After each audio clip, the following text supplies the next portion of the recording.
นี้แม่นทางไปส่งเครื่องลูกค้าทางจากนี้ก็ประมาณ8 กิโลเมตรค่อยๆขี่รถประมาณ40นี่แหละ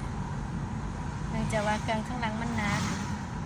ตอนนี้กำลังมาหอเทือนลูกค้า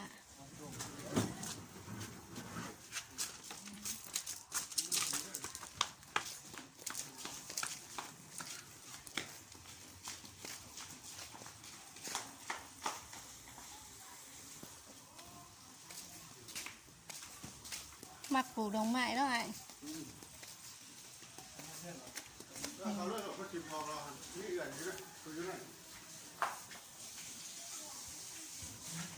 คราวนี้บ่นี่ไอ้แม่นแหละ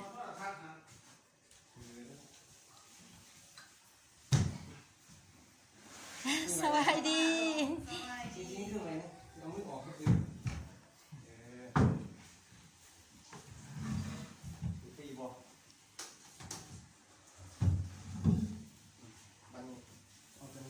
ตัวนี้ใส่ขางก็ตัวนั้นเอาหาเนี่ยย่อตังตัวนั้นออกก่อนซะทำไปเขาจะสีย่อตัวใส่เบื้องนั้นได้จะเป็นเงื่อนง่าย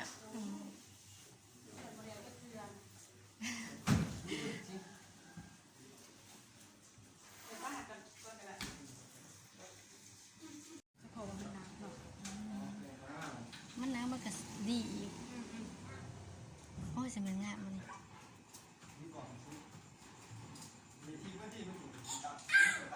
สบายดีได้โอ้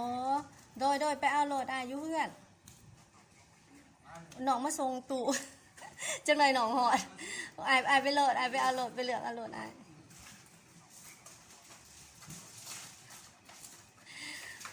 น้อ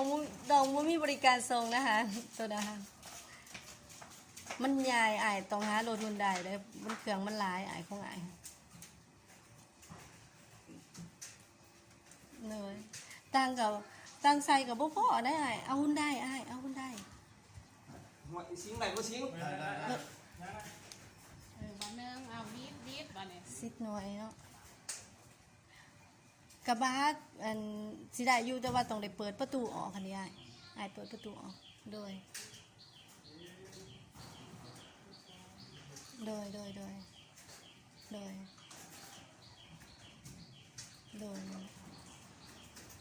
ขอบใจไอ้